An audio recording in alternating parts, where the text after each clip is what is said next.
Hey guys, welcome back. Tonight we're going to step into a part of ancient Rome that people rarely picture when they imagine marble temples, grand speeches, or mighty emperors. It's not about senators striding through the Forum or gladiators fighting in the Colosseum. Instead, we're going underground into the cramped, hidden corners of the city where countless women lived and worked in ways history usually glosses over.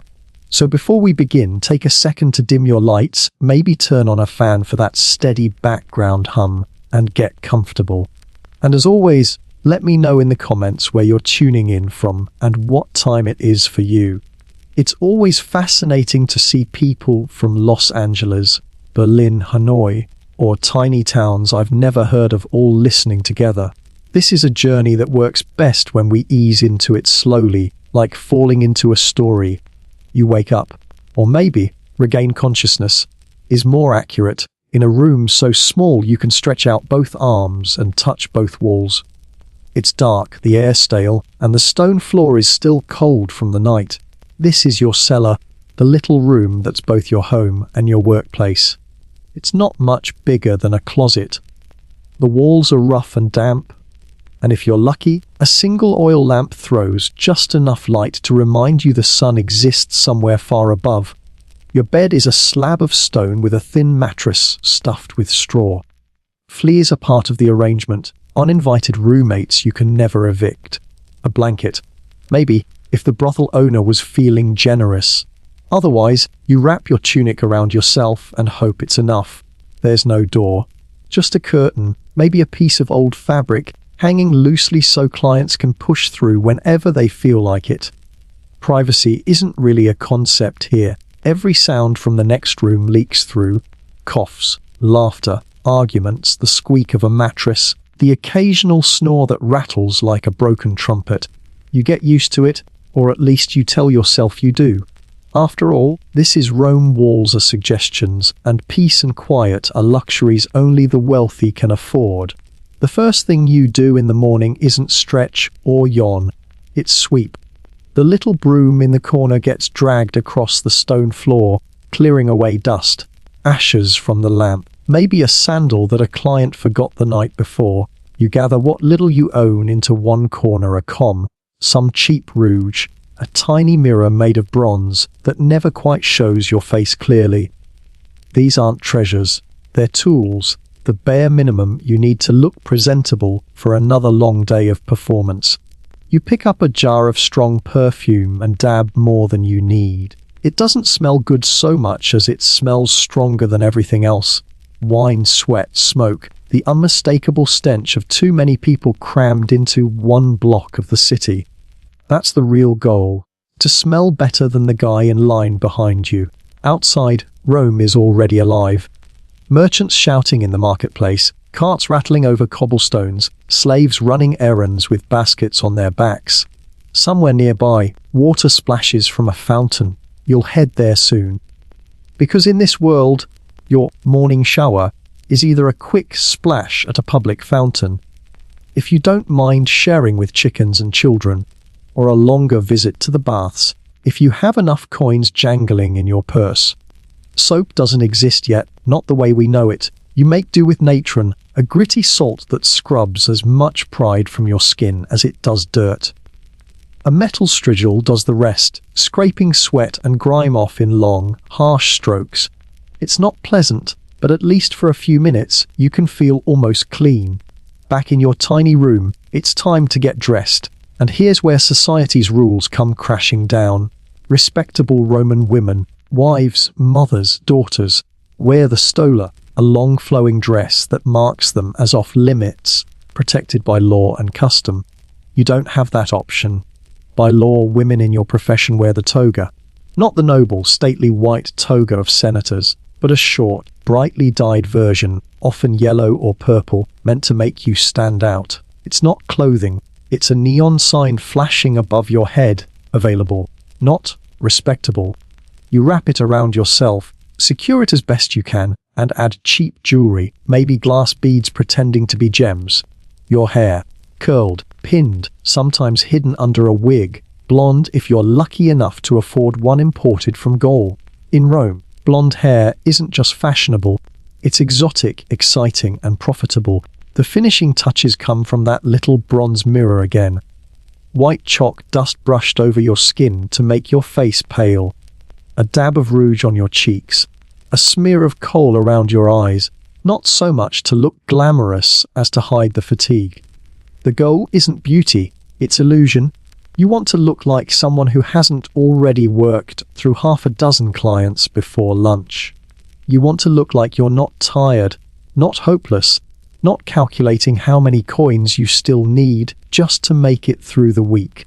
And then you wait, sometimes in your room, sometimes in the doorway of the brothel, standing where the foot traffic is thickest. Brothels in Rome, called lupanars, were strategically placed. Near taverns, near bathhouses, near markets, anywhere people were already spending money, already distracted, already a little tipsy. It was ancient foot traffic optimization. The owner, the Leno or Lena, knew exactly where to set up shop, and there you stand, painted and perfumed, ready to call out to whoever passes by. 2 coins if you're quick. You might say, half joking, half serious. The woman beside you might undercut you with a cheaper offer. Competition is fierce. If someone doesn't know your name, your price, or your reputation, then the girl 2 doors down will gladly take their business. Marketing is survival here, and in Pompeii, you can still see how it played out. Walls in brothels and taverns are covered with graffiti, reviews carved in plaster, names scratched alongside prices, sometimes praise, sometimes complaints, always public. Felicia, fast service.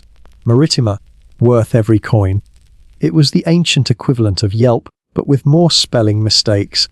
Clients aren't choosy.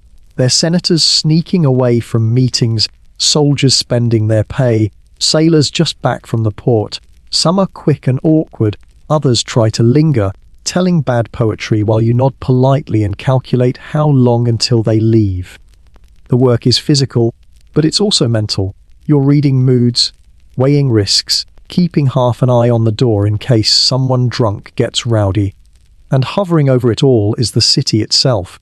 Rome didn't ignore this profession, it regulated it, it taxed it, it even kept records. From the time of Caligula, every prostitute and pimp paid the vectigal, the official tax. The state condemned you with one hand and took your money with the other. The coins you earned, the ones you traded your body and your dignity for, might end up funding a brand new aqueduct, carrying clean water into neighborhoods where you weren't even allowed to live. Rome found a way to profit from your work while making sure you never escaped the shame attached to it.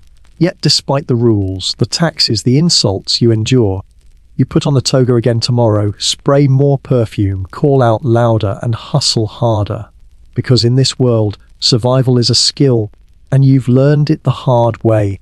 And here's the truth that marble statues don't tell you: Rome wasn't just built on the backs of slaves and soldiers. It ran on the lives of people like you, women tucked away in cellars, waiting behind curtains, painted in rouge and chalk, keeping the economy alive 1 coin at a time. That's the world we're stepping into tonight, the shadow side of Rome, not written in heroic epics but scratched into graffiti and whispered in alleys. And as strange and harsh as it feels, this is just the beginning of our journey. When you step outside into the Roman daylight, still adjusting your toga and tugging at the cheap jewelry that digs into your skin, the city doesn't just see you, it judges you instantly. Every passerby, every shopkeeper, every senator's wife on her way to the temple knows exactly what you are. Not because you spoke, not because you introduced yourself, but because of what you're wearing. That short, brightly colored toga is more than a garment. It's a sentence handed down by the state. You see, respectable women, the matrons of Rome, had their uniform too. It was called the stola, a long, layered dress that flowed down to the ankles and whispered, "I belong to a husband, my dowry is secure, and my children will inherit land." To wear the stola was to be untouchable, protected by family and law. For you, though the stola is forbidden, you're not allowed to even imitate it. Instead, your toga isn't freedom, it's exposure. For a Roman man, the toga symbolized citizenship, rights, and dignity. For a woman like you, forced into it, the same fabric became a billboard of shame.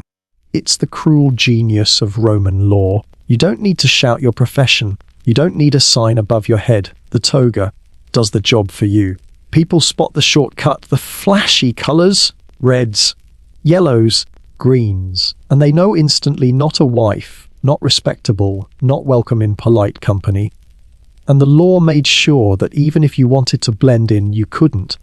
You were marked legally and permanently. Accessories helped too. You might have a string of glass beads around your neck, shiny but cheap. Maybe some bronze earrings that catch the sun, but turn your skin green after a few days. The wealthy matrons wore gold, pearls, imported stones. You wore whatever could pass for sparkle under bad lighting. And if you wanted to really stand out, you curled your hair into dramatic shapes or bought wigs. Blonde wigs were especially prized, imported from Gaul. In Rome, blonde hair wasn't just a style, it was an advertisement. It whispered foreign, exotic, different. It was eye-catching, and in this business, eye-catching paid. And then there were the shoes. Green sandals, if you had them, were practically a badge of your trade. If not, you went barefoot or wore simple leather soles. Comfort didn't matter. Nobody cared if your feet blistered after hours of standing near a tavern door. What mattered was visibility. In a city of over 1 million people, you needed to be seen. The irony was bitter. For Roman women, modesty was everything. Cover yourself, avoid attention, guard your reputation. For you, the opposite was law. You had to be visible, obvious, impossible to ignore. Respectable women disappeared into the background of family and home. You were pushed to the front, like a performer on a stage, whether you wanted the spotlight or not. It wasn't just clothing. It was legal branding. Rome had a word for your social status: infamia, infamous. That label stripped away rights. No respectable citizen could legally marry you. No man of status could claim you as a wife, even if he wanted to. The courts wouldn't take your words seriously. You lived, worked, and paid taxes inside a system that made sure you could never leave it. And the toga, the jewelry, the wig, they were all props in that cruel theatre. But here's the twist. That same outfit that branded you also doubled as your business card. You didn't hand out flyers. You didn't advertise in the newspaper. Your toga was your advertisement. Bright colours, cheap sparkle, blonde wig. All of it said to anyone walking by, I'm available, and I don't cost as much as dinner at a senator's villa. The system that humiliated you also made you easier to sell. As you walked through the forum or stood outside a bathhouse, you felt the stares. Some curious, some mocking, some filled with the kind of hunger that made you uncomfortable, but also paid your rent. You adjusted your toga, straightened your hair, and reminded yourself visibility meant survival. And the stigma didn't end there. Writers, poets, and philosophers, men who couldn't resist sneaking into a brothel after dark, mocked women like you in public. Satirists described prostitutes in verses that dripped with disdain. She-wolves, they called you lupa. Hungry, predatory, less than human. The word stuck so strongly that entire brothels were called lupanars, wolf dens. Think about that. Your job title was literally compared to an animal. Even ordinary matrons, women who had never spoken a word to you, carried their disdain like perfume. Walking past you, they didn't spit. They didn't shout. They just looked. That cold stare, sharp enough to pierce your skin, reminded you that you weren't a woman in their eyes. You were a warning. A bad example. A symbol of what happens when a woman steps outside the boundaries set by men. And yet, the irony never left. The same senators who thundered about morality from their marble steps were the ones slipping through your curtain at night. The same matrons who whispered about shame were married to men who kept you in business. Rome was a city built on contradictions. Prostitution was legal, taxed, regulated, and despised. It was everywhere, and yet it was never respectable. You were vital, but never valued. Every time you tied your toga in place, every time you set your wig on straight, You were stepping into that contradiction. You were both necessary and rejected. You were someone's secret and everyone's shame. And the toga, light and flimsy as it was, carried the weight of all that hypocrisy on your shoulders. But what choice did you have? You adjusted the fabric one more time, forced a smile, and stepped into the street. Rome was waiting, clients were waiting, survival was waiting, and tomorrow you'd put the same toga on again. The toga's in place, your makeup is layered thick enough to pass as confidence, and now comes the part that actually keeps you alive business. Because let's be honest, looking the part doesn't matter if no one walks through the curtain. Rome is a massive city, over 1 million people packed into noisy streets and smoky taverns, and every one of them is potential income. But they're also distractions, competitors, and risks. So how do you stand out? How do you turn yourself into a choice when the market is already flooded? You start with location. Rome was a city of strategy, and just like merchants set up shop near the forum or the markets, prostitutes worked where the traffic was. Brothels were planted in smart places, wedged between bathhouses and taverns, stacked above noisy drinking halls, tucked into alleys where sailors stumbled after docking at the port. The logic was simple. People came out of a bath clean, relaxed, maybe tipsy from wine, and suddenly found themselves walking past a row of women in bright togas. You didn't need a billboard. You were the billboard. If you were in a lupanar, you had structure on your side.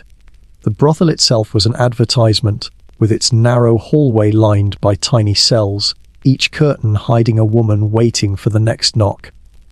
The doorway was the stage. You stood there, leaning just so, adjusting your hair, calling out to passers-by. Sometimes playful, sometimes desperate, always ready to bargain. 2 denarii if you're quick. You'd shout, hoping to lure someone in before the woman next door cut her price to 1. Competition wasn't polite. It was a shouting match across stone corridors, each of you trying to outdo the other with wit, promises, or sheer volume. But maybe you weren't tied to a brothel. Maybe you were freelance, roaming the streets as a prostibula. That had its own challenges. On the street, you were your own boss.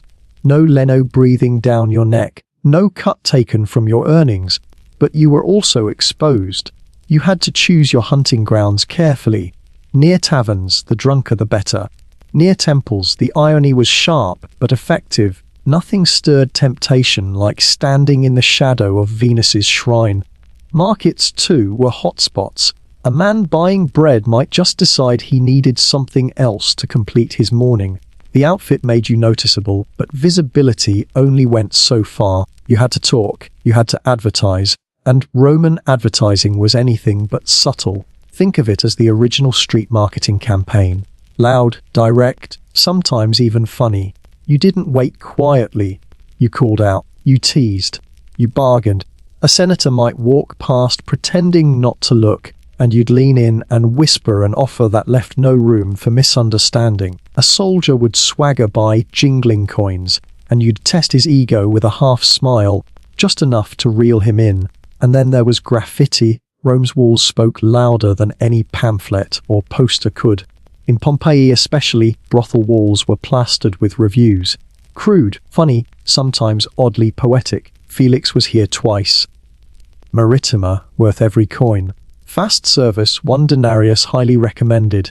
They were ancient Yelp reviews, carved in plaster for anyone to see. And they mattered. A name scratched into stone could bring you business weeks later. Some women even paid to have their names etched where foot traffic was heavy. Columns, tavern walls, even the sides of bathhouses. Others let their clients do the writing, which was a gamble. You might end up with praise, or you might end up with a complaint carved deep enough to last centuries. Either way, it kept your name alive. Inside taverns, the hustle looked different. If the brothel was like an office cubicle farm, cramped, noisy, and predictable, the tavern was a startup in chaos. You weren't just selling sex there, you were pouring watered-down wine, flirting over dice games, dodging gropes while carrying trays, and laughing at jokes that weren't funny to keep customers spending. A tavern smelled of cabbage, fish sauce, and sweat, but it also smelled like opportunity. With every cup you served, you had a chance to upsell yourself. Another round. Or maybe a little company. The noise in those places never ended. Dice clacking, lyre players strumming badly, merchants shouting about prices. A fight might break out in the corner, spilling wine across the floor, and you'd sidestep it without spilling your own act. Working in a tavern was equal parts waitress, therapist, and negotiator. You listened to complaints about gambling debts. You flirted just enough to keep coins dropping, and you stayed sharp enough to know when to grab the bouncer for backup. It was exhausting, unpredictable, and smelled like despair, but it also kept the purse filled. And if taverns and brothels weren't your scene, there was always the rawest hustle of all the open street. Street work was riskier, but it came with freedom. You could set your own hours, keep your full profits, and pick your clients without answering to a brothel owner. The price: exposure. Magistrates might arrest you for being too obvious. Matrons might sneer and petition laws to push you out of public spaces, and drunk philosophers might stop just to argue politics instead of paying. But still, there you were, bright tunic, flashy jewelry, and a practiced smile, hoping to catch a client's eye before his wife, or the city guards, caught his hand.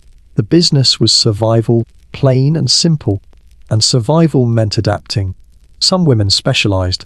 Maybe you catered to sailors, offering a quick comfort before they boarded ship again. Maybe you played the part of the witty conversationalist, reciting a poem or singing a song to justify charging more. Others relied purely on appearance, betting that beauty would do what words couldn't. In a way, you had to invent your brand. Centuries before that word existed, you weren't just a woman in a toga. You were an illusion, a promise, a few minutes of distraction carved out of a chaotic city. But behind every shout, every flirty glance, every piece of graffiti scratched into plaster was the same truth: you were hustling against the clock. The girl next door might drop her price. The tavern might fire you for refusing a grabby customer. The magistrates might suddenly enforce a rule they'd ignored yesterday. Every coin you made was temporary, already half promised to the pimp, the tax collector, or the landlord. So you called Lida, you smiled wider, you stayed visible. Because in Rome invisibility wasn't safety, it was starvation. And the irony, Rome itself profited from this endless hustle. Those coins scraped together, those reviews carved into walls, those sweaty hours in taverns, they all fed into the system. The taxes went to aqueducts, temples, roads. The city condemned you while drinking your wine and spending your wages. You weren't just surviving in Rome, you were funding it. Still, at the end of the day, business was business. You leaned in the doorway, you bargained with a legionary, you watched coins drop into your palm. And you reminded yourself this is how you make it to tomorrow. Not with dignity, not with respect, but with hustle. Always hustle. Coins clink in your palm, small bronze discs warm from the sun, and that sound is both comfort and curse. Because the truth is, money keeps you alive, but you never really keep it.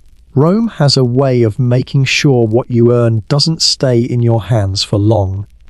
The hustle might land you a client, but the next step is figuring out how much you can actually charge, how much you'll get to keep, and how much gets swallowed by pimps, landlords, and the Roman state itself. Let's start with prices, because they tell you everything about how the system works. For women at the very bottom, the rates were shockingly low. 1 or 2 asses, a tiny bronze coin, was enough to buy a short visit. That's less than what you'd pay for a loaf of decent bread or a jug of cheap wine. Imagine working, risking your body and reputation, only to be handed a coin that wouldn't even cover a simple meal. Some clients didn't even pay in cash. They offered sandals, scraps of food, or promises they'd never keep. The barter system was alive and well, and you didn't always get to say no. If you were lucky enough to climb higher, the currency changed. Denarii, silver coins, began to show up in your purse. That's when you weren't just selling company.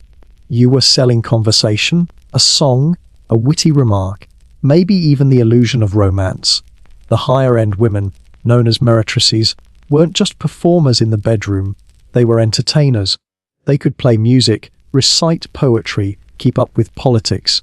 For a wealthy client, the appeal wasn't just the act itself, but the feeling of being admired, understood, or cleverly flattered. And that illusion cost more. But whether you worked for 1 ass or 5 denarii, one truth never changed. Somebody else always took a cut.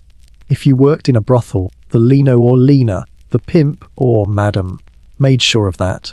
They owned the building, the rooms, the furniture, the lamp on your wall. You didn't just rent space, you owed them. Every coin that touched your hand was already half gone. If you were enslaved, it was worse. The money never belonged to you at all. You earned it for someone else, with only the hope, distant and faint, that one day you might save enough to buy your freedom. Pimps didn't just take your money. They controlled your time, your clients, even your body. Some yelled from the doorway, pushing you to hurry because the next man is waiting. Some made promises about fixing the broken roof or buying new mattresses, promises that rarely came true. They were middlemen in the truest sense, never doing the work, always taking the profit. And yet, in this system, they thrived, protected by laws that turned a blind eye. Rome didn't care if pimps exploited you. What Rome cared about was that the tax got paid. The tax. That's the twist that makes this story feel almost surreal. For all the shame Rome piled on prostitutes, it also taxed them. From the time of Emperor Caligula, there was an official levy called the vectigel ex capturis. It wasn't hidden, it wasn't under the table. It was an open, state-sanctioned tax on sex work. You could call it one of history's strangest contradictions. The empire publicly condemned prostitution, but also profited from it. The tax wasn't collected casually. Rome had professionals for this. Publicani, tax collectors, kept records, tallied transactions, and demanded payment with all the charm of a grumpy landlord. Sometimes you paid per act, sometimes per week, depending on your region. Either way, the state got its share, and if you think the money went to soldiers or senators, think again. Under Emperor Alexander Severus, it was redirected to fund public works, aqueducts, fountains, temples, all built, in part, with coins earned in lupanars. Imagine walking through the city and realizing that the water pouring from that gleaming marble fountain was made possible by your labor, your humiliation, your sweat. Refuse to pay? That was risky.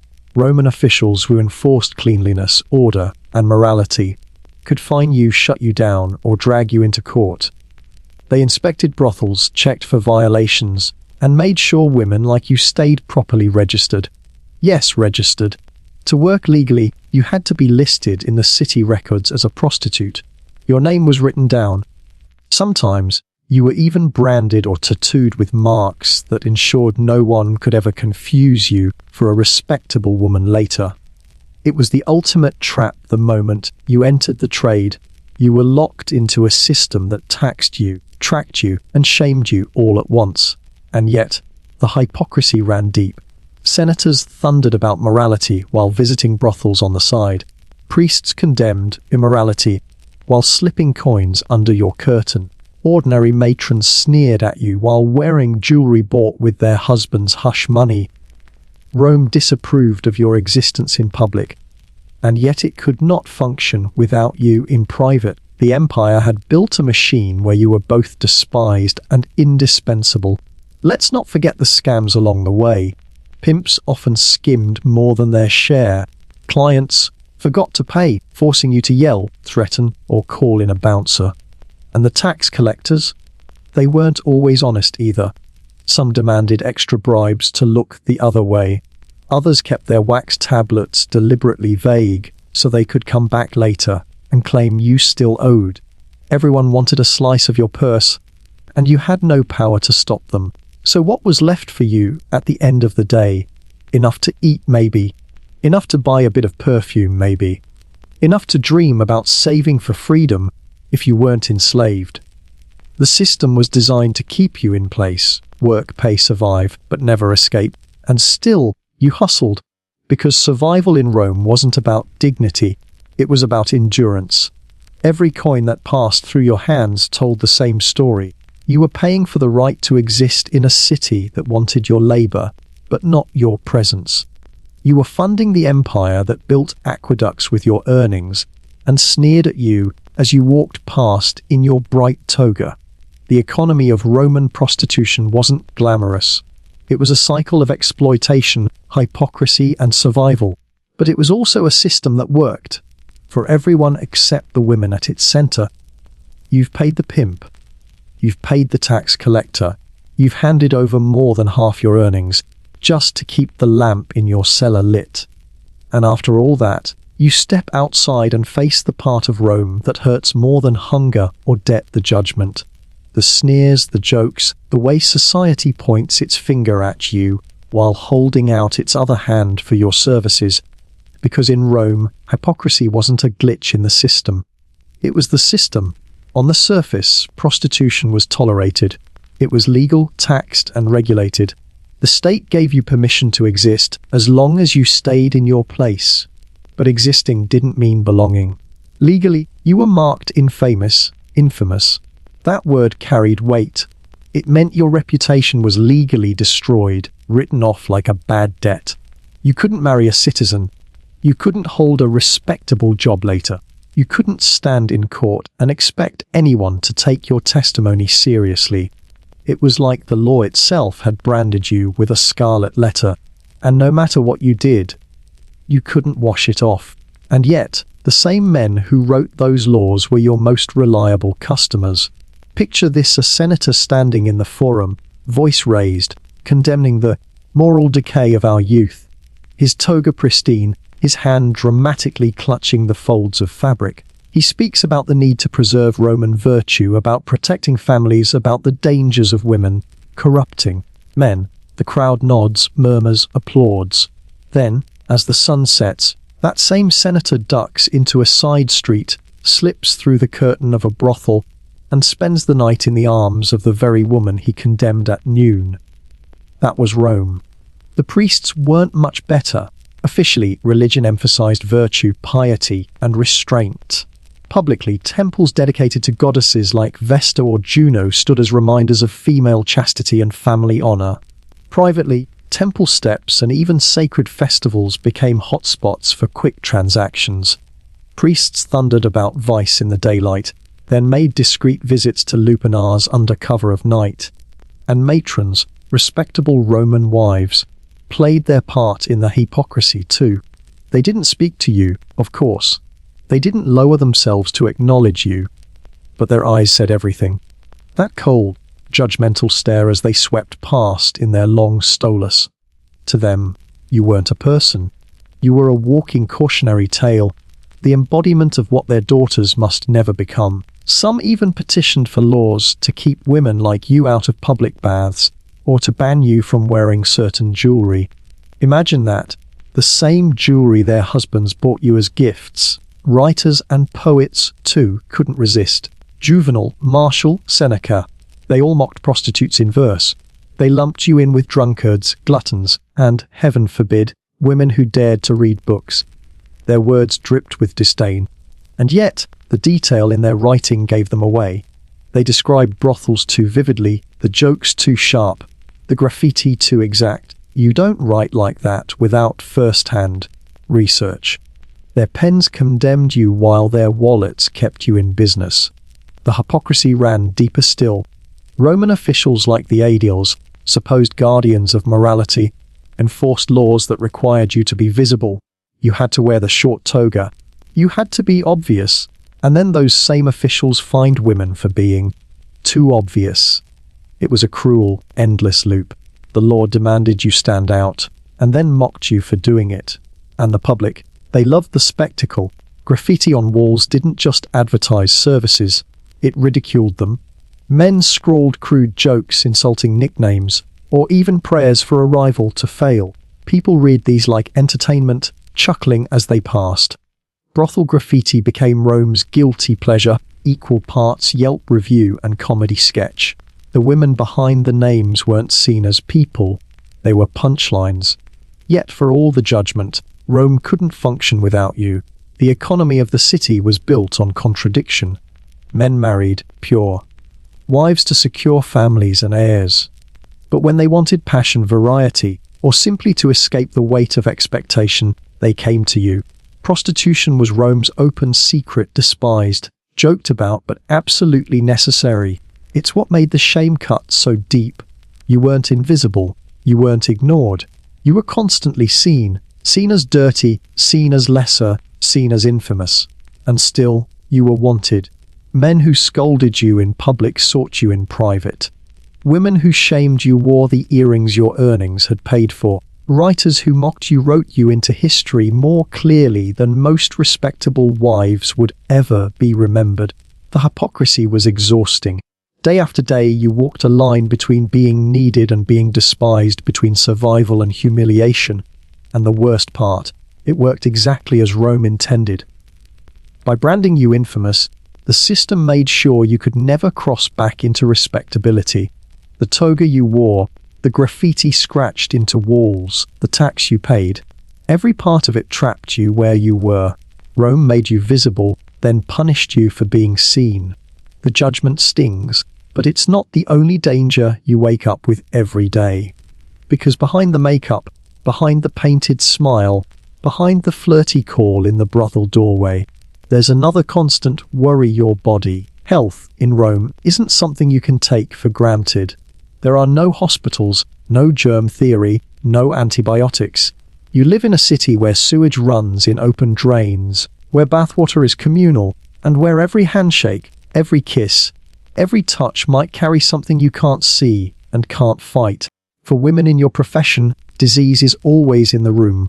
Clients come and go, soldiers fresh from campaign, sailors straight off a ship, merchants who've travelled half the empire. They carry more than coins. They carry infections, fevers, rashes, itching, things that burn, things that linger. Roman doctors didn't understand bacteria or viruses, but they weren't blind. They noticed the patterns. They saw what happened when a man left a woman with more than just a coin purse. They wrote about symptoms in detail: sores, swelling, pain, things falling off that shouldn't. The remedies: crude and often dangerous, vinegar washes, herbal ointments, prayers muttered at Venus's altars. Maybe it helped, maybe it didn't. More often, it didn't.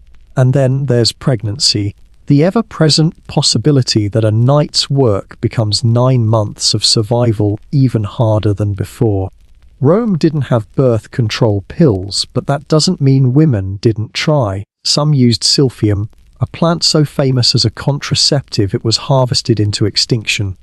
Others stuffed wool soaked in herbal mixtures into their bodies, hoping it would block or poison what was left behind. Animal intestines tied and used as crude condoms, wine or vinegar rinses.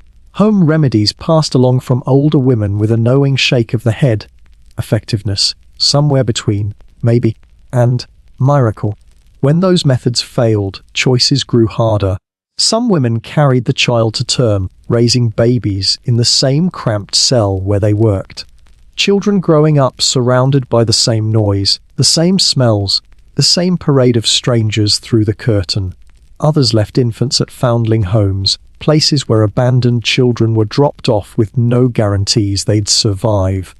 And sometimes the choice was darker: infanticide, officially illegal but unofficially ignored. Rome turned its head away, pretending not to see, as if the shame wasn't already enough. And yet, disease and pregnancy weren't the only health threats. Daily life itself was rough on the body. The stress, the exhaustion, the endless stream of men who treated you like a body and nothing else. It wore down your mind as much as your muscles. Anxiety wasn't diagnosed, but it lived in your chest.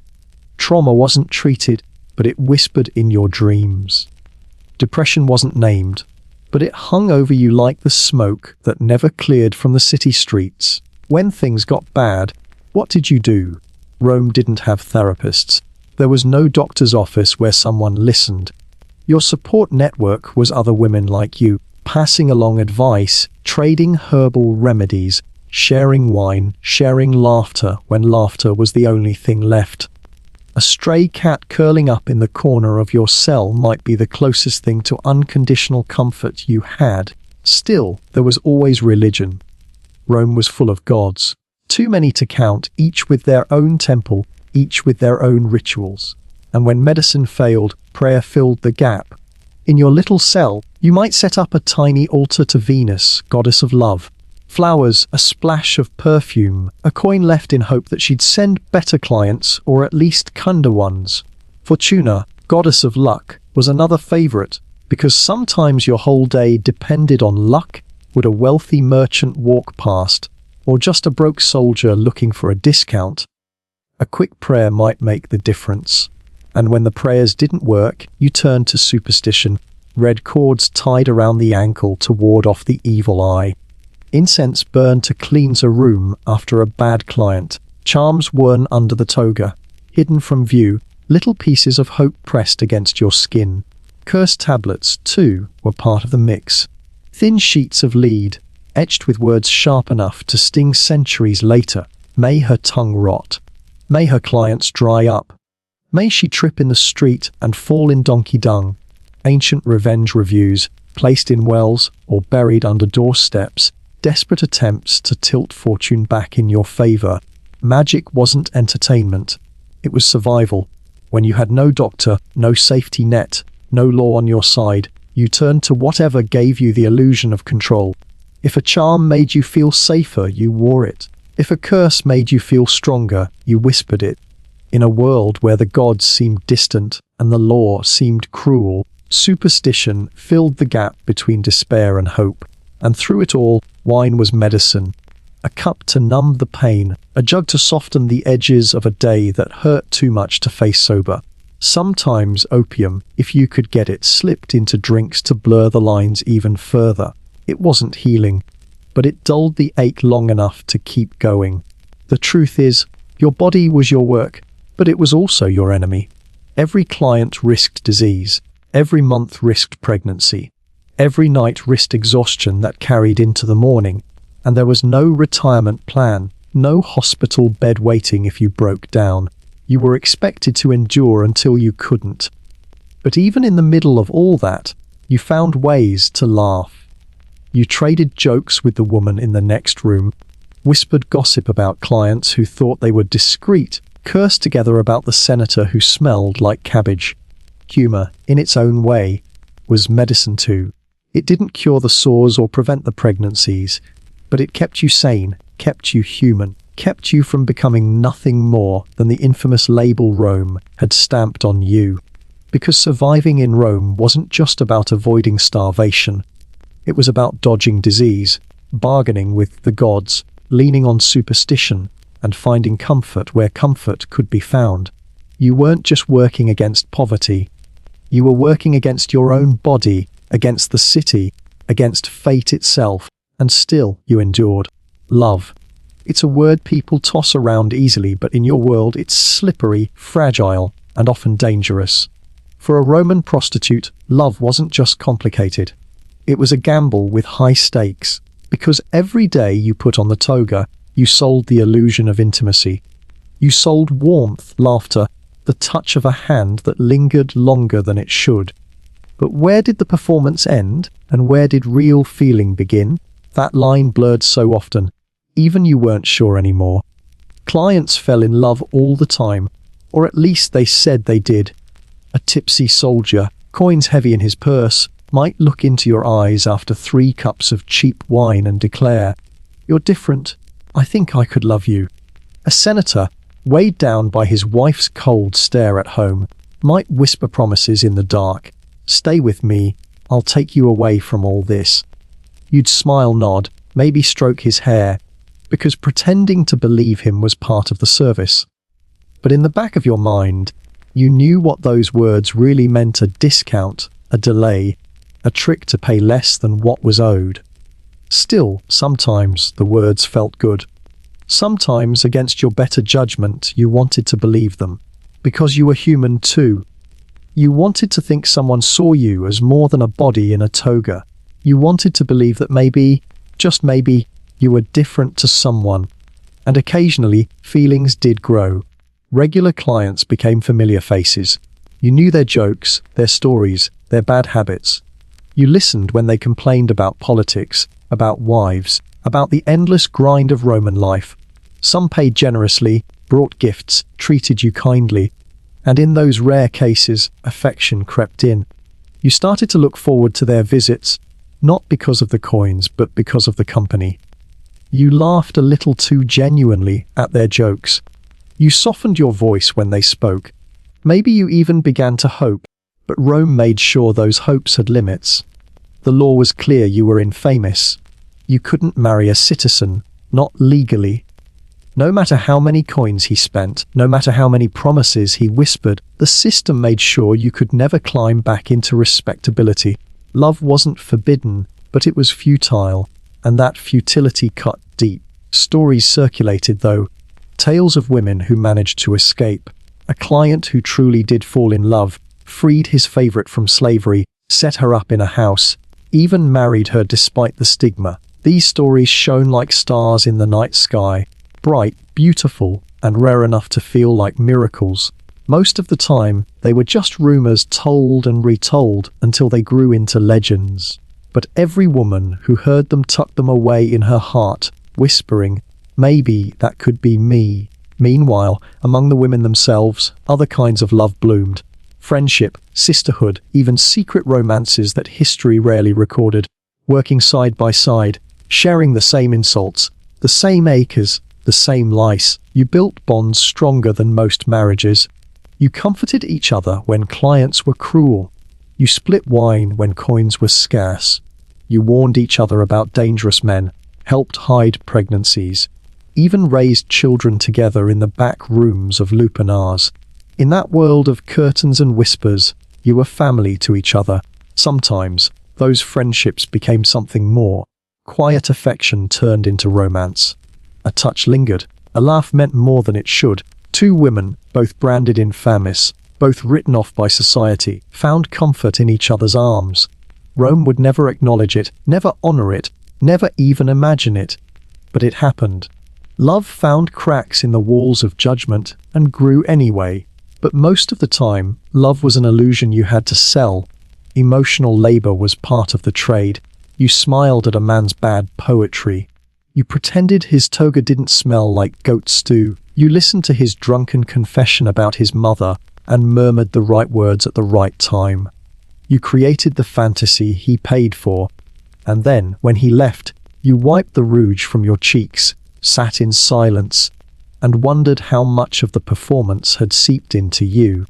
And through it all, there were the lies you told yourself, that the next client really would take you away, that if you just saved enough, you could open a little shop, maybe a perfume stand in Ostia, maybe a tavern in Pompeia, and never put the toga on again. That one day, you'd leave the curtain behind for good. These weren't dreams you shouted aloud. They were quiet, private fantasies you clung to when the days felt too long and the nights too heavy. They were the stories you told yourself to keep going, because the truth was Rome never gave you space for love. It gave you transactions, it gave you shame, it gave you survival. But love, the real kind, the kind that lasted, was always out of reach. And yet, against all odds, you still reached for it. In a client's kind word, in a friend's steady hand, in a whispered promise you half believed even as you laughed at yourself for believing it. Love in your world was messy, it was fragile, it was often a lie. But sometimes even a lie was enough to keep hope alive for one more day. In Rome, beauty was currency. Youth was the exchange rate. Every dab of rouge, every blonde wig, every bright toga was part of that economy. But what happens when time runs out? When the wrinkles creep in? When the energy fades? When the men who once lingered now pass by without slowing? In your world, aging wasn't just a fact of life. It was a threat to survival. The city never planned for you to get old. Rome didn't have pensions for prostitutes. No retirement homes for women who'd spent decades behind brothel curtains. No safety net, no graceful exit. The law branded you infamous the moment you registered, and that stain never washed away. Once you entered, you were trapped. And as youth faded, The city simply shrugged, as if to say, figure it out yourself. Some women were lucky. They found a patron with real follow-through, not just empty promises whispered after wine. A wealthy client might buy her freedom if she was enslaved, or set her up with a small house, a little income, maybe even a shop. These were the rare success stories whispered among working women like bedtime tales. Did you hear about Flavia? Her senator freed her, and now she runs a tavern by the harbour. Stories like that spread fast, because everyone wanted to believe it could happen to them. For those who managed to save, through careful planning, shrewd bargaining, and sheer luck, the path forward was independence. Some opened taverns, pouring wine instead of selling themselves. Others ran bathhouses, renting rooms to the next generation of desperate optimists. A few stepped into the role of Lena, the madam. That was upper management in the brothel world. No longer working the rooms, but running them. You set the prices, you yelled at the girls to move faster, you kept the books. You didn't need youth anymore. You needed sharp eyes, a loud voice, and the kind of intimidation that made even senators uncomfortable. Clients feared you, workers resented you, officials tolerated you, but at least for once you weren't the one behind the curtain. Others reinvented themselves in stranger ways. Fortune-telling, for example. Years of listening to men pour out their secrets gave you insight into human nature, and with a few herbs, a few charms, and a flair for drama, you could pass as a seer. Your future holds love, you'd murmur, watching coins drop into your hand. Herbalism was another path. After all, you'd already experimented with remedies, perfumes, contraceptives. Offering advice and concoctions wasn't such a stretch. Some became unofficial therapists. Wise women who offered sarcastic comfort mixed with dubious medical suggestions. It wasn't glamorous, but it was work. But for many, reinvention wasn't possible. Savings were rare when every coin was split between pimps, taxes, and survival. Patrons often vanished once youth faded, chasing after the next bright toga on the street. And without money, without a plan, the options narrowed fast. Begging outside temples, sweeping floors for priests, carrying water for wealthier households, anything to stay alive another day. It was cruel, humiliating, and unavoidable for countless women. And yet, even aging didn't always end demand. Some clients preferred older women, not for beauty, but for discretion, experience, or simply comfort. A reputation for kindness, conversation, or even good storytelling could carry you long after your rouge faded. You shifted your brand. No longer the blushing flower, now the seasoned woman who listened without judgment, who offered advice, who didn't giggle at every bad joke. For some, that shift meant survival. Still, the decline was inevitable. Every ache in your joints reminded you that time was winning. Every wrinkle whispered the same truth: Rome loved you young and disposable. Growing old wasn't a victory, it was a punishment. But here's the quiet truth they never carved into marble: survival itself was an achievement.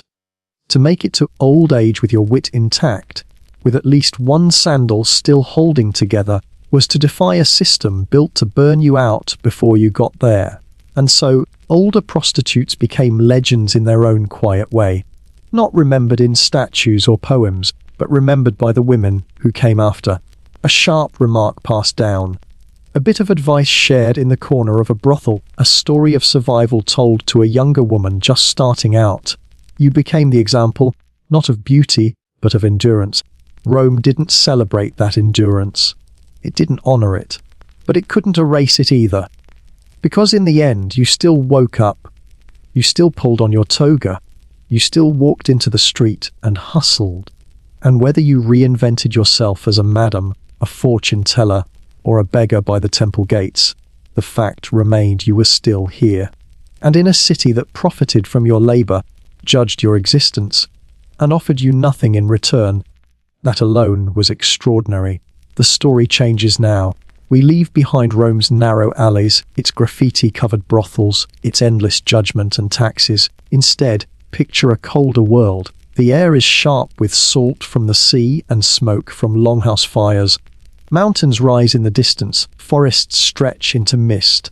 and villages huddle against the wind. This is the Viking world, a place where survival was never guaranteed, where life could be cut short by a sword swing, an axe blow, a shipwreck, or simply the long winter. And in that world, healers held power. Vikings are often remembered as warriors, raiders, explorers, the men with beards and axes charging across the sea. But behind that image was another truth. Someone had to patch up the wounds, treat the fevers, ease the pain, and keep families alive when the men returned from raids battered and bleeding. And that's where healers came in. They weren't just doctors, in the modern sense. They were part herbalist, part spiritual guide, part community anchor. There were two main figures in this world, the LT-Neer and the VLV. The LT-Neer was the practical healer, using plants, salves, and hands-on remedies. The VLV was something different, a seeress, a wise woman, someone who blended healing with magic and prophecy. Together, they covered both sides of Viking life, the physical and the spiritual. Because for the Norse, illness wasn't just about the body. It could be fate, it could be a curse, it could be the gods testing you. To heal someone, you had to treat the flesh and the unseen forces pressing against it. Start with the practical. The Viking healer knew plants the way a sailor knew stars. Yarrow, for example, was one of their most trusted allies. A common wildflower with tiny white blossoms, it was used to stop bleeding, crush the leaves, press them into a wound, and it slowed the blood flow. In a world where every fight with a sword risked infection, yarrow could mean the difference between life and death. Its very name carried power, linked to Achilles in Greek legend, tied to Thor's mother in Norse stories. Myth and medicine weren't separate. They overlapped, reinforcing the idea that the plant wasn't just useful, it was sacred. Angelica was another. Tall, fragrant, growing strong even in harsh northern soil. Vikings used its root for infections, grinding it and mixing it with animal fat to make a healing salve. Boiled into tea, it fought fevers and cleansed the blood. People believed it carried divine energy, maybe even a gift from the gods themselves. Later, in Christian times, it was said an angel revealed it as a cure for the plague. In Norse society, its power was no less spiritual. To drink Angelica was to drink protection. And then there was birch sap. In the spring, when the snow melted and the land began to wake, healers tapped birch trees and gathered the clear, slightly sweet liquid. It was a tonic, full of minerals and energy, that restored strength after the long, hungry winter. For a family worn down by cold, sickness, or malnutrition, birch sap was like life itself flowing back into the veins. Imagine drinking it fresh from the tree, cold and clean, believing that renewal itself was passing into your body. Juniper berries played their part too. Brewed into tea, they helped with urinary problems. Burned as branches, their smoke was believed to drive out sickness. It wasn't just symbolic. The smoke actually disinfected the air. But to Vikings, that wasn't science. It was magic. Juniper smoke banished evil spirits, cleared bad luck, and pushed disease out of the home. Healers didn't separate the practical from the mystical. They saw both working together, like two sides of the same coin. And then, nettles. The stinging plant everyone hated to brush against became one of the most respected herbs in Viking medicine. Teas made from nettles gave iron, calcium, and strength to tired bodies. Warriors recovering from wounds, children worn down from fevers, old men shivering through winter. All of them drank nettle brews to rebuild energy. Sometimes healers even whipped sore muscles with fresh nettle stalks, a painful practice called urtication, meant to bring warmth and blood back to stiff limbs. Strange to us, but in their eyes it worked. And maybe in its own way it did. But Viking healing wasn't just about plants. It was about rituals. Mugwort, for instance, wasn't only a medicine for digestion or women's cycles. It was a doorway to dreams and visions. Burn it as incense, tuck it under your pillow, and it was said to protect you from nightmares. For warriors restless after battle, plagued by visions of blood and death, mugwort was a way back to peace. For a Var-Elwa, it was a key to the unseen world, helping her slip into trance, chant spells, and call on the gods. Because here's the heart of it: Vikings believed the physical and spiritual were woven together. A wound might fester not just because of dirt, but because fate itself had turned against you. A fever might come from imbalance or from the curse of an enemy. Healing meant more than cleaning and bandaging. It meant restoring harmony between body and spirit, between person and gods, between fate and free will. That's why chants, gulda, were part of healing. Simple words sung or whispered, carrying power. A healer might carve runes on a whalebone and slip it under a sick child's bed. She might hum a chant over a soldier's wound, believing the rhythm itself pushed sickness away. These weren't just gestures, they were survival. Knowledge was passed down carefully, mostly through women. A mother teaching her daughter which roots to dig, which herbs to dry, which prayers to whisper on cold nights. It wasn't written in books. It was spoken, shown, practiced. A fragile chain of wisdom stretching through generations. And it mattered, because in a world without hospitals, without doctors, without safety nets, the healer was the thread holding the community together. When we think of Vikings, we picture axes and shields, ships cutting across the sea. But behind every warrior was someone who knew how to stop bleeding, how to ease pain, how to call on gods for protection. Without healers, those raids and battles would have ended in silence.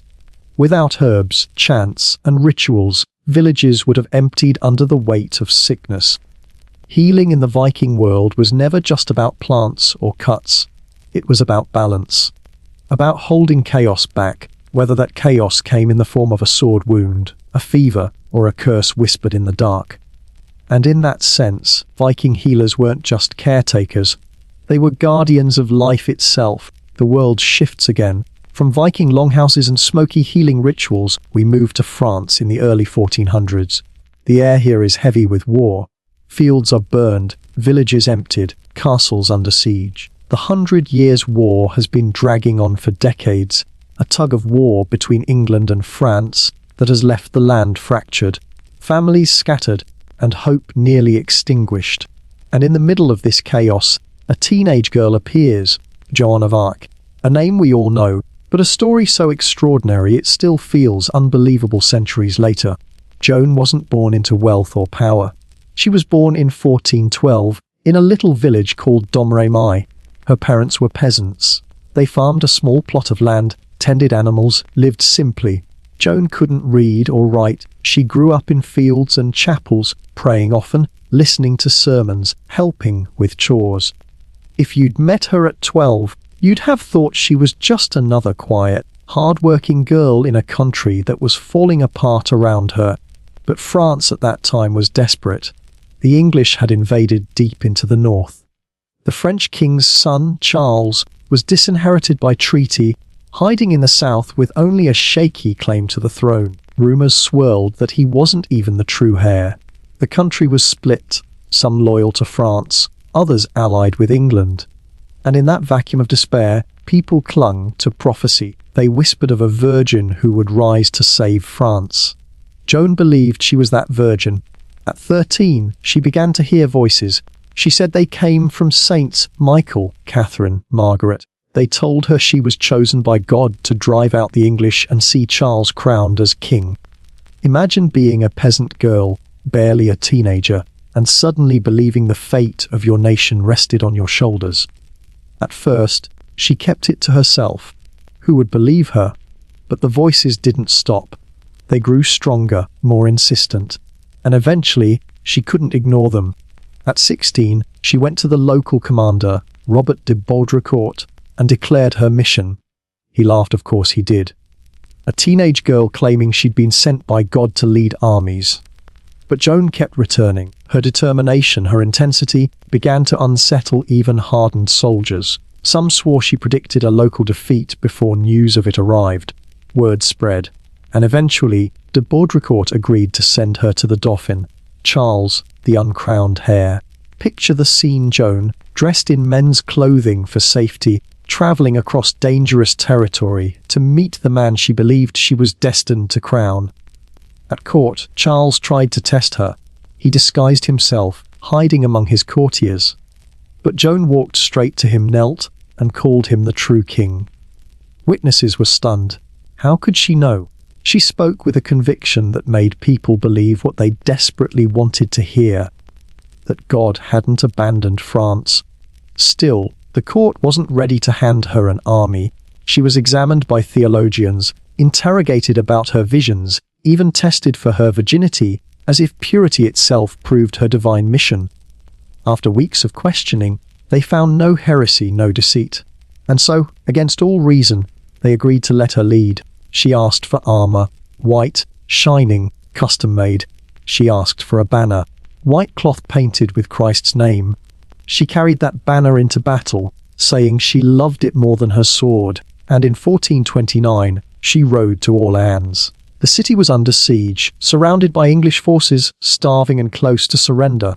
Morale was broken. Then Joan arrived, 17 years old, clad in armor, riding a white horse. To the citizens of Orleans, she was more than a soldier. She was a miracle. Her presence electrified the city. She urged the commanders to attack, to stop waiting, to stop fearing. And when the fighting began, she was there at the front, carrying her banner through smoke and arrows. During one assault, she was shot with an arrow, pulled it out, and returned to the field. That kind of courage was contagious. Within days, the French broke the siege. Orleans was free. It was the turning point of the war. Suddenly, France had hope. Battles at Jargeau, Meung, Beaugency followed, quick victories that pushed the English back. Joan's voice carried weight. She insisted Charles had to be crowned, not just for politics but for divine legitimacy. And so, in July 1429, the French army marched to Reims, deep in enemy territory. The city surrendered without a fight. Inside its great cathedral, Charles was crowned King of France. And beside him stood Joan, holding her white banner high. Think about that. A peasant girl, illiterate, unknown a year earlier, had just delivered a king to the throne. Her voices had promised it, and she had made it happen. She was 19 years old, but triumph has a way of soaring. After Reims, Joan wanted to push further, drive out the English completely, reclaim Paris. Charles hesitated. He'd been crowned, his legitimacy secured. His advisors wanted diplomacy, not endless war. Suddenly, Joan's fiery certainty, which had once inspired everyone, began to feel dangerous to those in power. She was too popular, too independent, too unwilling to compromise. The attack on Paris failed. Joan was wounded again. Her influence at court began to fade, and by 1430 her enemies closed in. While defending the town of Compiègne, Joan was captured by Burgundian forces, allies of the English. She fought bravely, covering her men's retreat, but the city gates closed too soon. She was pulled from her horse, taken prisoner. The Burgundians sold her to the English. For them, she wasn't just a girl. She was a symbol that had to be destroyed. Her trial in ruin was a sham. 19 years old, held in chains, interrogated for months by church officials loyal to the English. They accused her of heresy, of witchcraft, of cross-dressing for wearing men's armor. She defended herself with wit and courage. When asked if she believed she was in God's grace, she answered, "If I am not, may God place me there. If I am, may God keep me there." For a girl with no education, facing learned men determined to condemn her, it was a stunning reply. But the verdict was never in doubt. In May 1431, Joan was burned at the stake. She called out Jesus' name as the flames rose. She was 19. Witnesses wept. Even some of her enemies whispered that they had just killed a saint. Her execution was meant to erase her, to undermine the king she had crowned. But it had the opposite effect. Joan became a martyr. Her story grew larger than life, passed through generations. 25 years later, her trial was overturned, her name cleared. Centuries after that, she was canonized by the Catholic Church. Today, she stands as one of the most iconic figures in history, a symbol of faith, courage, and conviction. From a village girl in Domrey, to the woman who crowned a king, Joan's life was short, tragic, and unforgettable. And it shows us something powerful sometimes. The voices of the least likely people can change the course of nations. After the coronation at Reims, Joan stood at the peak of her journey. She had done the impossible. lifted the siege of Orleans, led victories across the Loire Valley, and placed the crown on Charles VI's head. For a moment, France seemed reborn. But power has a way of shifting quickly, and what Joan saw as her divine mission began to clash with the political reality of the court she had just saved. Charles had what he wanted: legitimacy. He was king now. But Joan wasn't done. Her voices still urged her onward, pushing her to reclaim Paris and drive the English from every corner of France. To her, the job wasn't half finished. To Charles's advisors, though, her fire had become a problem. She was young, popular, and uncompromising, and in politics those qualities weren't always assets, they were threats. So when Joan pressed for an assault on Paris, Charles hesitated. His advisors whispered caution. They pushed for diplomacy, for truces with the Burgundians, for slow moves instead of bold charges. But Joan wouldn't let go. She believed God had cleared the way. She believed hesitation was disobedience. So she marched with the army anyway, launching an attack on Paris in September 1429. It was brutal. The city's defences held strong. Arrows rained down. Stones crashed from the walls. Joan herself was struck by a crossbow bolt in the thigh. Even wounded, she tried to rally her troops, refusing to leave the field. But the assault faltered. Night fell. Charles's commanders ordered a retreat. Joan protested, begged them to push again, but they refused. Paris remained in enemy hands. That failure marked a turning point. At court, her influence began to wane. She was still admired by soldiers, still loved by common people, but the king and his advisors saw her differently now. Her stubbornness, once inspiring, had become inconvenient. They had used her to crown a king. Now, they no longer needed her voice ringing louder than theirs. But Joan was relentless. She refused to fade quietly into the background. In 1430, she led smaller campaigns on her own initiative, trying to keep momentum alive. She rode to towns still under enemy control, urging people to rise to fight. She financed some of the efforts with donations from her supporters, scraping together whatever resources she could. She wasn't ready to stop, even if the court had already moved on. And then came Compiègne. It was May 1430. The town was under threat from Burgundian forces, French allies of the English. Joan rode to defend it, leading a sortie to harass the enemy. At first, it seemed possible. Her troops fought fiercely. But the Burgundians outnumbered them. The French forces began to retreat back toward the gates. Joan stayed behind, covering them, determined not to abandon her men. That courage became her undoing. The city gates closed too soon. She was left outside, surrounded. Soldiers pulled her from her horse. She struggled, fought, but was dragged down. For the first time, the woman who had terrified the English with her courage was a captive. The Burgundians knew her value. This wasn't just a prisoner. This was Joan of Arc. To them, she was both prize and problem. They held her for months, treating her less like a captured soldier and more like a political bargaining chip. Eventually, they sold her to the English for a large sum of money. It wasn't loyalty or strategy. It was business. In English hands, Joan's fate was sealed. They couldn't simply kill her on the battlefield. That would make her a martyr too soon. They needed to destroy her reputation, to erase her influence, to prove that Charles's coronation had been built on lies.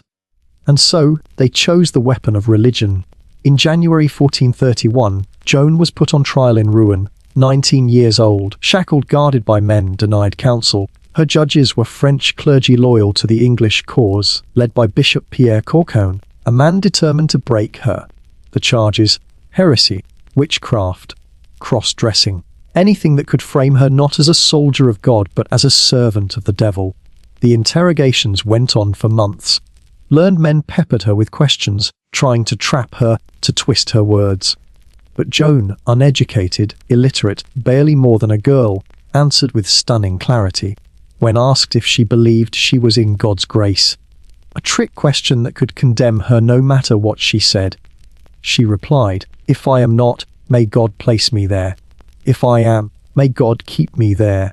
It was a brilliant answer, humble yet defiant, one that left her accusers grasping for rebuttals. Still, The outcome was never in doubt. The trial wasn't about truth. It was about politics. She was convicted of heresy, condemned not for her actions, but for her refusal to deny the voices that had guided her. On May 30, 1431, Joan was led to the marketplace in ruin. A wooden stake rose from the centre, piled with kindling. The crowd gathered. English soldiers, townspeople, clergy, they wanted a show. Joan asked for a cross. A sympathetic soldier fashioned one from wood and handed it to her. She clutched it tightly as she was tied to the stake. Witnesses say she called on Jesus' name as the flames rose, her voice carrying until the smoke swallowed it.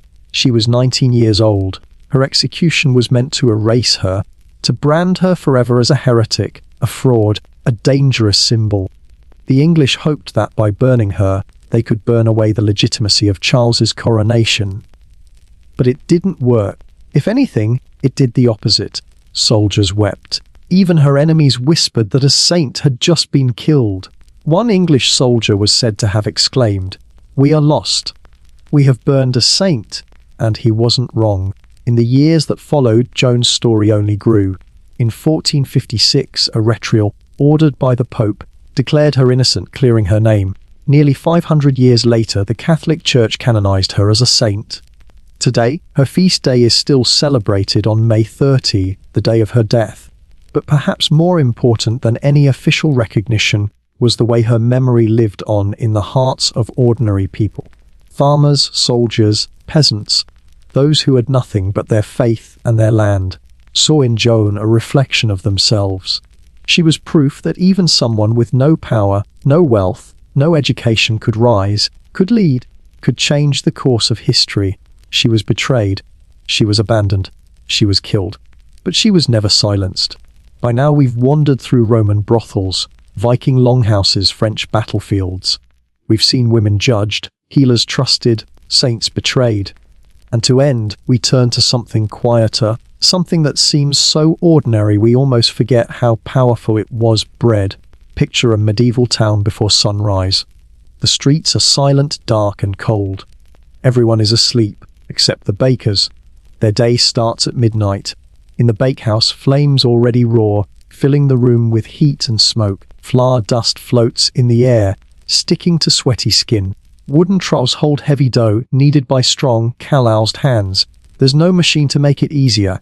Every batch is muscle, rhythm, patience. The baker bends, lifts, presses, folds, again and again until the dough feels just right. The oven is the heart of it all. A massive dome of brick or clay, heated for hours with burning wood. The fire inside is fierce enough to crackle the walls. Once the heat is ready, the embers are scraped out, the floor cleaned, and the loaves slid in with long wooden paddles. The smell begins to spread, warm, rich, comforting. For the town, that smell is more than food. It's survival. Because in the medieval world, bread wasn't a side dish. It wasn't optional. For most people, it made up 70% or more of their diet. Without bread, there was hunger. Without bakers, there was chaos. But bread wasn't just food. It was status. It told the world who you were. The wealthy ate manchet, soft, white loaves made from finely sifted wheat. Pale, delicate, expensive. Eating white bread was a symbol as clear as jewelry or silk robes. It said, "I can afford what you cannot." The townsfolk, tradesmen, and craftsmen ate ravel, a darker, less refined wheat bread, nutritious, affordable, the middle ground of society, and at the bottom was maslin, black bread. Dense, coarse, often bitter, made from rye, barley, oats, whatever grains were left, sometimes stretched with beans or peas in hard times. This was the bread of peasants, labourers, beggars. Even bread bowls told the story. The wealthy ate meals on trenchers, thick slices of stale bread used as plates. When they finished, the bread was given to servants or tossed to the poor waiting outside the gates. A literal passing down of leftovers, layer by layer, from the top of society to the bottom. But bakers weren't just craftsmen, they were guardians of trust. Bread was so important that it was regulated by law. In England, the Assize of Bread and Ale, dating back to the 13th century, set the rules. The price of a loaf had to rise and fall with the cost of wheat. Loaves had to weigh a certain amount. Guild inspectors weighed them, checked them, punished bakers who cheated. If you sold underweight bread, the punishment wasn't a slap on the wrist. You could be fined, pilloried, dunked in water, even banned from the trade. People joked about the baker's dozen, 13 loaves instead of 12, because bakers added the extra just to avoid trouble. And the risks weren't just legal. Fire haunted every bakehouse. One spark from the roaring oven could spread to thatched roofs and wooden walls, burning a whole neighborhood to ash. That's why some towns forced communal ovens. Families brought their dough to one big bakehouse, run by a professional baker, to reduce the fire danger. It was safer, but it meant the baker carried the responsibility for everyone's food. Burn a batch, and the whole town turned on you. The work itself was grueling, hauling sacks of flour, drawing water from wells, kneading massive quantities of dough until your arms ached. Burns from the oven, lungs full of smoke, hands cracked and raw. And yet, bakers kept going. Because stopping meant people starved. And it wasn't just men. Women played a huge part in this story. In rural villages, women baked for families, sometimes selling extra loaves at the market.